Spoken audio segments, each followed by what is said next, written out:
یعنی اس کو با معنی کو موضوع کہتے تھے، تو یہ غیر موضوع ہے، یعنی یہ بنایا نہیں گیا ہے، یا اسے محمل، محمل کا مطلب ہے فضول بھی کہتے ہیں۔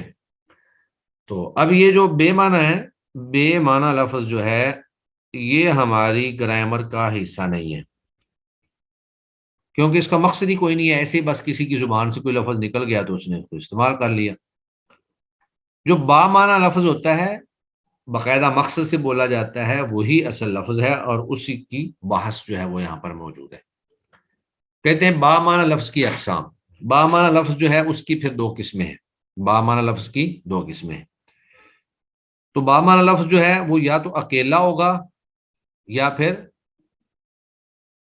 جڑا ہوا ہوگا، دو تین کے ساتھ مل کر مرکب بنا ہوا ہوگا۔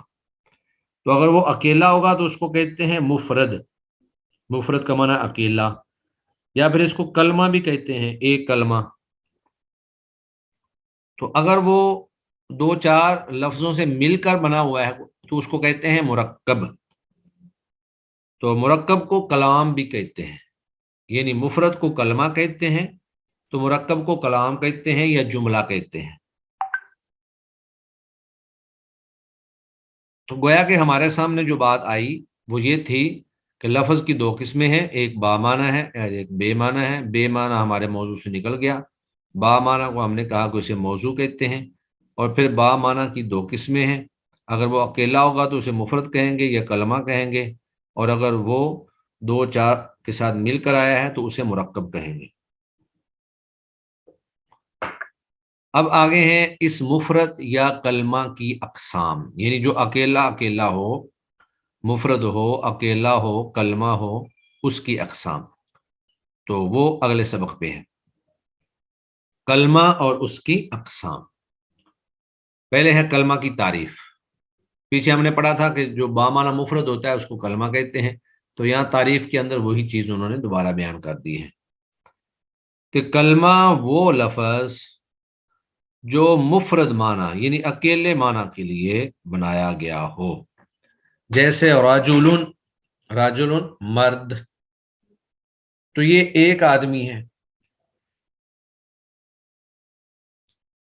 اسی طرح قلم، قلم، تو یہ ایک مفرد معنی کے لیے بنا ہے، ایک معنی کے لیے۔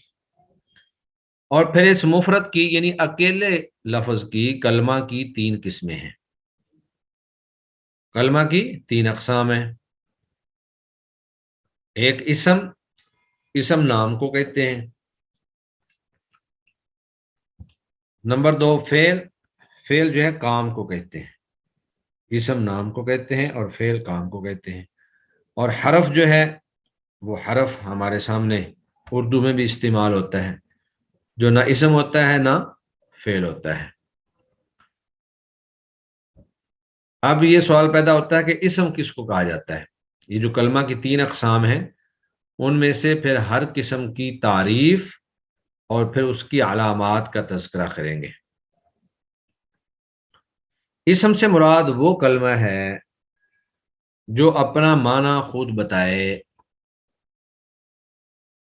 یعنی جو نام ہوتا ہے وہ اپنا معنی خود بتاتا ہے۔ جب آپ کسی کا نام لیں تو آپ کے ذہن میں فوراً اس بندے کا چہرہ، اس کی شخصیت وہ آپ کے سامنے آ جاتی کہ یہ فلاں آدمی ہے۔ مثلا آپ عبداللہ نام لیں تو آپ کے ذہن میں آ جاتا ہے جی عبداللہ فلاں ہے، یا قلم نام لیں تو قلم جو ہے اس کا تصور آپ کے ذہن میں آ جاتا ہے، کتاب کہیں تو کتاب کا تصور آپ کے ذہن میں آ جاتا ہے۔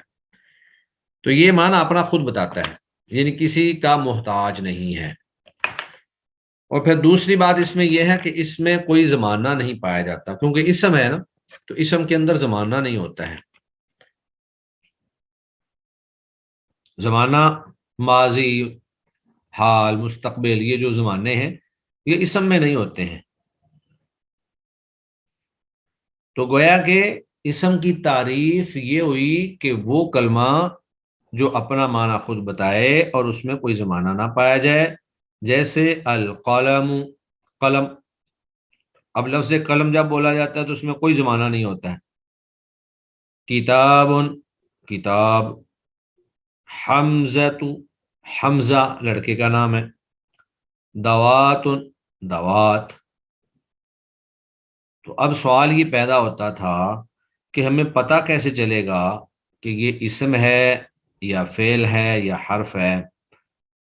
تو پھر اہل علم نے، لغویین نے، نحویوں نے اس کی چند علامات مقرر کر دی ہیں کہ اسم کا کیسے پتہ چلے گا. اگرچہ اسم کی علامتیں تو زیادہ ہیں، لیکن ابتدائی طور پر یہاں پہ انہوں نے صرف 5 علامتیں جو ہیں وہ بیان کی ہیں. چونکہ یہ زیادہ عام طور پہ آپ کہہ رہے ہیں کہ 80% جو اسم اسما ہوتے ہیں ان میں یہی علامتیں ہوتی ہیں. باقی 20% کو اس لیے چھوڑ دیا ہے کیونکہ ابتدا ہے، تو وہ پھر نیکسٹ لیول میں انشاءاللہ وہ پڑھیں گے ہم. پہلی علامت یہ ہے کہ شروع میں ال ہو، لام ال ہو. جیسے الحمد، تو اصل کلمہ ہے حمد، تو اس کے شروع میں ال لگا کے اس کے اندر تخصیص پیدا کر دی کہ الحمد تمام تعریفیں. تو یہ کسی بھی اسم کے شروع میں یہ ہو سکتا ہے، جیسے القلم، الکتاب، البیت گھر، العلیم، السمیع. تو اس کی بے شمار مثالیں جو ہیں وہ قرآن مجید کے اندر، ذالک الکتاب قرآن مجید کے اندر موجود ہیں. تو یہ اس کی ایک علامت ہے. دوسری علامت ہے شروع میں حرف جر ہو. جر جو ہے، جر کا معنی ہوتا ہے زیر. زیر کو کسرہ بھی کہتے ہیں اور جر بھی کہتے ہیں. حرف جر کا مطلب ہوگا زیر والا حرف، یعنی وہ حرف جو اسم کو زیر دیتا ہے. جیسے فی کتابن، اب یہ جو فی ہے یہ حرف جر ہے، کتابن اس کا مجرور ہے، یعنی فی کی وجہ سے کتابن کے نیچے زیر آئی ہے کتابن، ورنہ اس کو کتابن پڑھنا تھا. تو حروف جارہ جو ہیں اب یہاں پر موجود تو نہیں ہے، لیکن یہ 17 ہیں ٹوٹل. 17 حروف جارہ ہیں. وہ جب بھی کسی کلمہ کے شروع میں آ جائیں تو اس کو ہم اسم کہیں گے.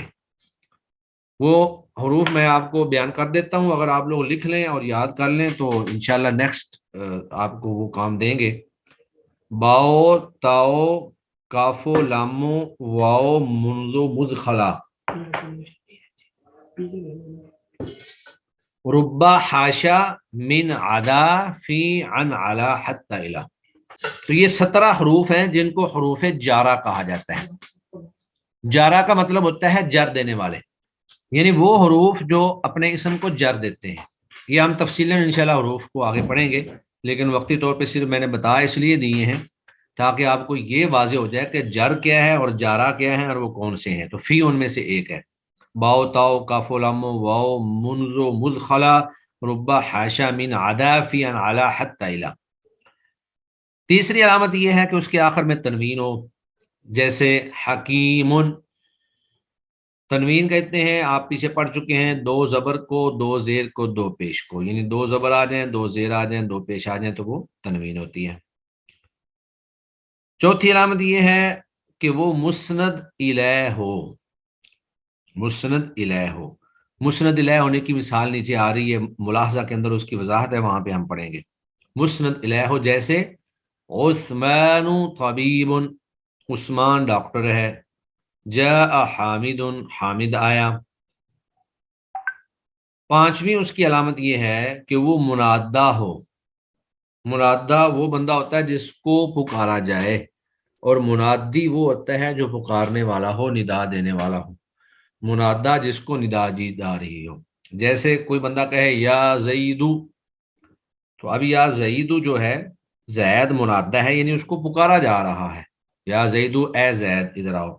اب یہاں پہ جو مسند الیہ کی بات ہوئی تھی اس کی نیچے وضاحت کی جا رہی ہے کہ مسند الیہ کا معنی کیا ہے. اسناد کا مطلب ہے حکم لگانا. اسند یسند کا معنی ہوتا ہے حکم لگانا. جیسے وہ سند ہوتی ہے نا، کسی کی طرف نسبت کر دینا، کسی پہ کوئی حکم لگا دینا. اور جس کلمے کے ساتھ حکم لگایا جائے اس سے مسند، حکم لگایا گیا، اس کو مسند کہتے ہیں، اور جس پر حکم لگایا جائے اس سے مسند الیہ کہتے ہیں. اب مثال سے واضح کریں جیسے اسماعیل عالم، اسماعیل عالم ہے. اب یہ جو اسماعیل ہے اس پر حکم لگایا گیا ہے کہ وہ عالم ہے، یعنی علم کا حکم یا عالم ہونے کا حکم اسماعیل پر لگایا گیا ہے، اور جس کے ساتھ لگایا گیا ہے وہ عالم ہے. تو گویا کہ عالم مسند ہوگا اور اسماعیل مسند الیہ ہوگا. اس میں انہوں نے دیکھیں آگے بتایا بھی ہے کہ اس مثال میں اسماعیل مسند الیہ ہے، یعنی جس پر حکم لگایا گیا ہے. کس چیز کا حکم لگایا گیا ہے کہ جی وہ عالم ہے، اس کو جاہل ہونے کا اس پر حکم نہیں لگایا گیا، تاجر ہونے کا حکم نہیں لگایا گیا. اور عالم یہ مسند ہے، اس کے ساتھ حکم لگایا گیا. اس طرح ایک دوسری مثال، جالسا محمود، محمود بیٹھا ہے، محمود بیٹھا. تو یہاں پر جو محمود ہے اس پر حکم لگ رہا ہے کہ وہ بیٹھا ہے، اور پہلے جملے کے ساتھ لگ رہا ہے جالسا کے ساتھ. تو لہذا جس کے ساتھ لگ رہا ہے وہ مسند ہوگا، میں جالسا مسند اور محمود مسند الیہ ہے. آگے واضح ہوا کہ مسند الیہ ہمیشہ اسم ہوتا ہے، جبکہ مسند اسم بھی ہو سکتا ہے اور فعل بھی. یعنی مسند الیہ جو ہے وہ ہمیشہ اسم ہی ہوگا. اب یہ دو مثالیں تھیں، پہلی مثال کے اندر اسماعیل مسند الیہ تھا اور دوسری مثال میں محمود مسند الیہ تھا، اور یہ دونوں اسم ہی تھے، ان میں فعل کوئی نہیں ہے. اور جب کہ وہ کہتے ہیں کہ مسند جو ہے وہ اسم بھی ہوتا ہے اور فعل بھی ہوتا ہے. تو پہلی مثال میں عالم یہ مسند ہے لیکن یہاں پر یہ اسم ہے، اور جالسا کے اندر یہ مسند ہے جالسا لیکن یہ اسم نہیں بلکہ یہ فعل ہے. تو گویا کہ مسند جو ہے وہ اسم بھی ہو سکتا ہے اور فعل بھی ہو سکتا ہے، لیکن مسند الیہ صرف اسم ہی ہوتا ہے. تو یہ تھی اسم کی 5 علامات، اسم کی تعریف اور اسم کی 5 علامات.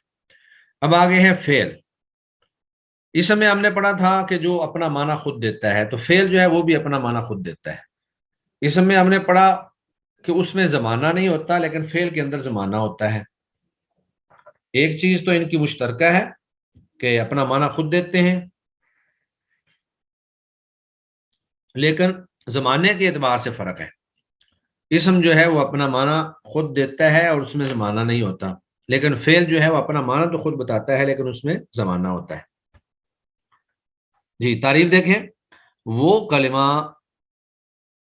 جو اپنا معنی خود بتائے اور اس میں تینوں زمانوں میں سے کوئی زمانہ بھی پایا جائے، چونکہ فعل ہے تو اس کے اندر زمانہ پایا جائے گا. جیسے ناصارہ، اس نے مدد کی، ناصرہ کا معنی اس نے مدد کی یعنی پچھلے زمانے میں، ماضی میں اس نے مدد کی. ینصرو، وہ مدد کرتا ہے یا کرے گا، وہ مدد کرتا ہے یعنی زمانہ حال میں، یا کرے گا یعنی زمانہ مستقبل میں. اس کے بعد ہے انصر، تو مدد کر، تو مدد کر جو ہے یہ بھی زمانہ مستقبل میں ہوگا. تو اسم کی علامات ہم نے پڑھی، اس کے بعد فعل جو ہے اس کی تعریف پڑھی. فعل کی پھر آگے 3 قسمیں ہیں، ایک ہوتا ہے فعل ماضی، ایک ہوتا ہے فعل مضارع اور ایک ہوتا ہے فعل امر. اب ان تینوں کی تعریفیں ہیں. فعل ماضی وہ فعل ہے جو گزشتہ زمانے یعنی گزرے ہوئے زمانے میں کسی کام کے ہونے پر دلالت کرے. جیسے کاتبہ، اس نے لکھا، تو یہاں کاتبہ جو ہے وہ گزشتہ زمانے میں لکھنے پر دلالت کر رہا ہے، اس نے ماضی میں لکھا. اور فعل مضارع جو ہے وہ زمانہ حال یا مستقبل میں دلالت کرتا ہے. تو فعل مضارع وہ فعل ہوا جو زمانہ حال یعنی موجودہ زمانہ یا مستقبل میں کسی کام کے ہونے پر دلالت کرے. جیسے یکتبو، یکتبو کا ترجمہ دونوں طرح سے کریں گے، وہ لکھتا ہے، یا آپ یہ ترجمہ کریں گے وہ لکھے گا. اس کے دونوں ترجمے ہوتے ہیں، اس میں 2 زمانے پائے جاتے ہیں، لیکن ان کا تعین جو ہے وہ سیاق و سباق سے کیا جاتا ہے کہ اس میں ہم نے حال کا ترجمہ کرنا ہے یا مستقبل کا ترجمہ کرنا ہے. یکتبو، یضربو مثال ہو سکتی ہے وہ مارتا ہے یا مارے گا. اسی طرح یجلسو، وہ بیٹھتا ہے یا بیٹھے گا. یذهب، وہ جاتا ہے یا جائے گا. تو اس کے اندر دونوں زمانے پائے جاتے ہیں۔ پھر آگے فعل کی تیسری قسم ہے فعل امر۔ تو یہ انشاءاللہ یہ جو ہم فعل پڑھ رہے ہیں نا، فعل ماضی ہو یا فعل مضارع ہو، ان کی آگے پوری پوری گردانیں ہیں انشاءاللہ۔ جب ہم وہ یاد کریں گے اور ان کے ترجمے یاد کریں گے تو انشاءاللہ معاملہ اور زیادہ واضح ہو جائے گا۔ آگے ہے فعل امر۔ فعل امر سے مراد وہ فعل ہے جس کے ذریعے آئندہ زمانے میں کسی کام کے کرنے کا مطالبہ کیا جائے، جیسے اکتب تو لکھ، اقرا تو پڑھ۔ تو یہ گویا کہ آنے والے وقت میں کسی سے لکھنے یا پڑھنے کا تقاضا ہو رہا ہے۔ جس طرح اسم کی علامات ہیں اسی طرح فعل کی بھی علامات ہیں۔ تو اسم کی انہوں نے 5 علامات بیان کی ہیں، جبکہ فعل کی 7 علامتیں ہیں۔ علامات فعل یعنی فعل کو پہچاننے کے لیے ان علامتوں کا یاد ہونا ضروری ہے۔ پہلی علامت اس کی یہ ہے کہ اس کے شروع میں قد ہوتا ہے۔ قد کا معنی ہوتا ہے تحقیق، جیسے قد جلسا، تحقیق وہ بیٹھا ہے، قد جلسا۔ اگر شروع میں قد ہو تو وہ فعل ہوگا۔ شروع میں حرف سین ہو، جیسے سیقرأ، ان قریب وہ پڑھے گا، تو سین جو ہے یہ ان قریب کے معنی میں آتا ہے۔ شروع میں سوف ہو، جیسے سوف تعلمون، ان قریب تم جان لو گے۔ سین اور سوفا ان دونوں کا ایک ہی معنی ہے، سین بھی ان قریب کے لیے آتا ہے اور سوفا بھی ان قریب کے لیے آتا ہے، لیکن سین میں جو ان قریب ہے وہ بالکل قریب کے معنی میں ہوتا ہے، اور سوفا کچھ تھوڑا سا مہلت جس میں موجود ہو۔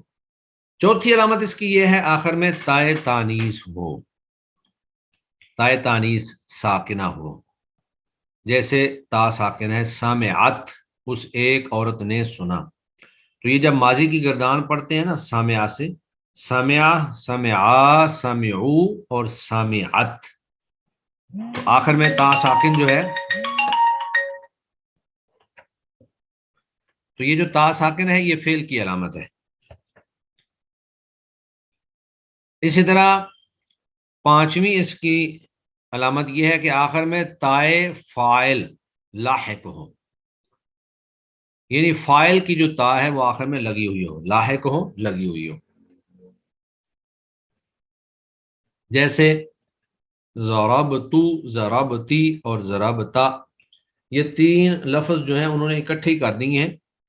تو دراصل یہ اگر تا کے اوپر زبر ہو تو یہ واحد مذکر حاضر کا صیغہ ہوتا ہے، ضربتا، تو ایک مرد نے مارا، اور اگر نیچے زیر ہو ضربتی تو یہ واحد مؤنث حاضر کا صیغہ ہوتا ہے، تو ایک عورت نے مارا، اور اگر متکلم کا ہو پیش ہو تا کے اوپر تو پھر یہ ہوتا ہے میں نے مارا، میں ایک مرد اور ایک عورت نے مارا، ضربتو، میں نے مارا۔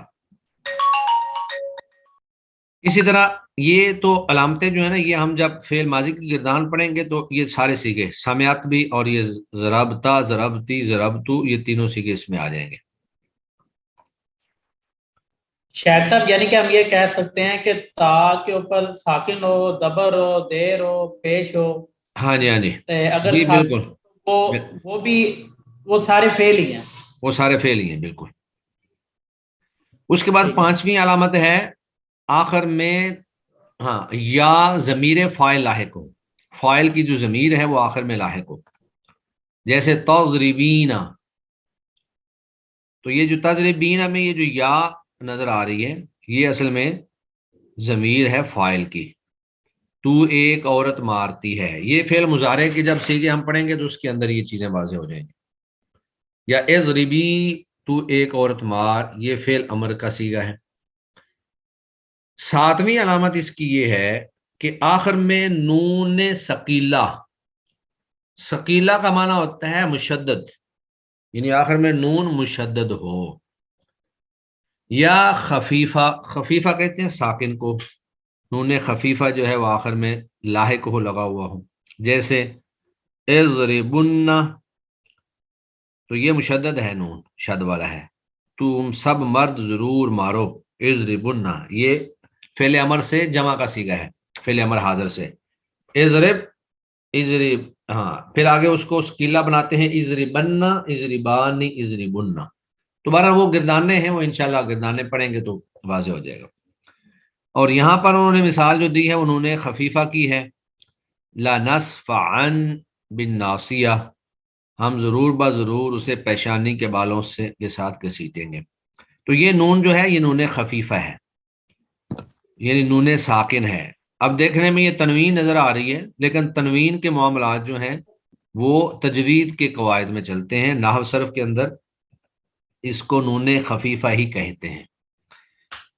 تو جب اس کا ہم نطق کرتے ہیں، ادائیگی کرتے ہیں، تو ادائیگی کرتے ہوئے لا نصفعن، لا نصفعن، نون ساکن پڑا گیا ہے آخر میں، تو اس کی بھی ایک پوری گردان ہے، لا یضربن، لا یضربن، لا یضربن، وہ گردان جب آئے گی انشاءاللہ وہ ہم دیکھیں گے۔ تو گویا کہ اگر کسی کلمہ کے آخر میں نون مشدد ہے یا نون ساکن ہے تو وہ بھی اس بات کی علامت ہے کہ وہ اسم نہیں ہے، حرف نہیں ہے، بلکہ وہ کیا ہے، فعل ہے۔ تو کلمہ کی ہم نے شیخ صاحب یہ میرا خیال ایک دفعہ سبق پورا ہو لینے دیں، پھر سوالات ہونے چاہیے، بس تھوڑا سا رہ گیا ہے۔ تیسرا کلمہ کی جو تیسری قسم ہے وہ حرف ہے۔ حرف وہ کلمہ ہے جو اپنا معنی جملے میں واقع ہوئے بغیر نہ بتا سکے، یعنی جب تک وہ جملے میں نہیں آتا وہ اپنا معنی نہیں بتا سکتا۔ اسم اور فعل میں ہم نے پڑھا تھا کہ وہ اپنا معنی خود بتاتے ہیں، اسم بھی اپنا معنی خود بتاتا ہے اور فعل بھی اپنا معنی خود بتاتا ہے۔ اسم اور فعل کا فرق یہ تھا کہ اسم میں زمانہ نہیں ہوتا اور فعل کے اندر زمانہ ہوتا ہے، لیکن حرف میں یہ ہے کہ وہ اپنا معنی خود بتا ہی نہیں سکتا، وہ دوسرے کا محتاج ہے، اور پھر اس میں تینوں زمانوں میں سے کوئی زمانہ بھی نہ پایا جائے۔ اس میں زمانہ بھی کوئی نہیں ہوتا ہے، جیسے من اور الہ، من کا معنی ہے سے اور الہ کا معنی ہے طرف یا تک، تو اگر یہ کسی کے ساتھ مل کر نہ آئے تو پھر ان کا معنی واضح نہیں ہوتا۔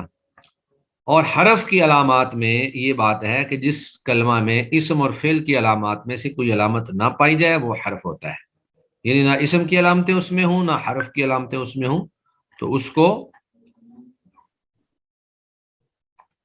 کو ہم حرف کہیں گے۔ تو یہ تین اقسام ہیں جو ہم نے آج پڑھی ہیں،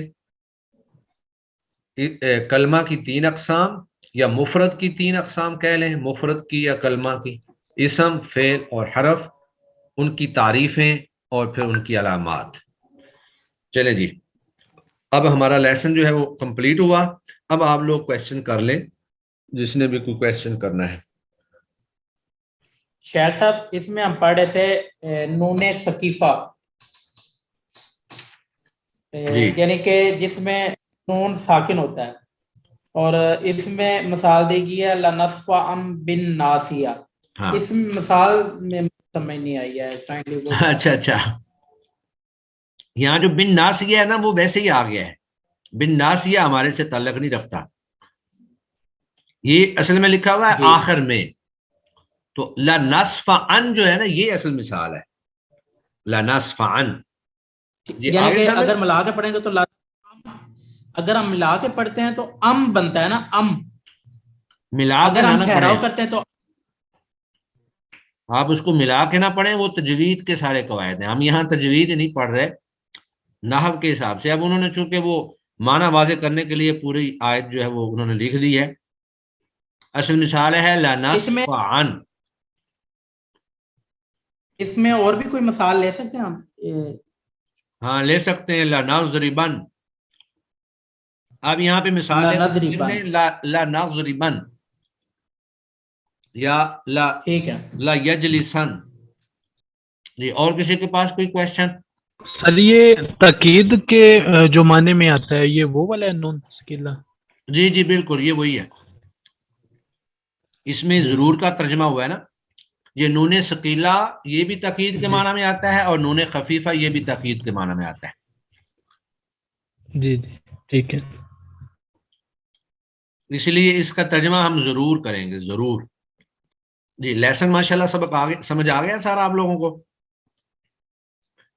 تو یہ جو سوالات ہیں یہ کل میں انشاءاللہ فرسٹ ٹائم آ کر یہ سوالات سارے آپ سے سنوں گا، اور آخر میں تھوڑی سی مشق ہے وہ بھی دیکھ لیں۔ مشق میں چند ایک کلمات دیے ہیں، تو آپ نے اپنے پاس کاپی میں یہ لکھنے ہیں. اس کا طریقہ یہ ہے کہ ایک کلمہ دی گیا ہے جیسے الامتحان، امتحان، اس سے اگلے خانے میں آپ نے بتانا ہے کہ قسم کلمہ، یہ کلمہ کی کون سی قسم ہے، اسم ہے یا فعل ہے یا حرف ہے، اور آگے آپ نے بتانا ہے کہ اس میں علامت کون سی پائی جا رہی ہے. اگر یہ اسم ہے تو کون سی علامت ہے، فعل ہے تو کون سی علامت ہے، حرف ہے تو کون سی علامت ہے. تو الامتحان میں انہوں نے کہا جی یہ اسم ہے، کیا علامت ہے جی شروع میں ال ہے. تو اصل یہ کلمات ہیں 10. میں ان کا ترجمہ بتا دیتا ہوں، باقی کام آپ لوگ کریں گے انشاءاللہ. اس کے بعد ہم کلاس کلوز کرتے ہیں کیونکہ اذان بھی ہو گئی ہے. جی، المطر بارش، قد فتح تحقیق اس نے کھولا، من طین مٹی سے، تفتحت اس نے ٹکڑے ٹکڑے کر کے کھولا، سوف تعلم ان قریب تو جان لے گا، خبزن روٹی، الا تک یا طرف، سیقول ان قریب وہ کہے گا، قد تحقیق المداد سیاہی. تو یہ 10 کلمات ہیں.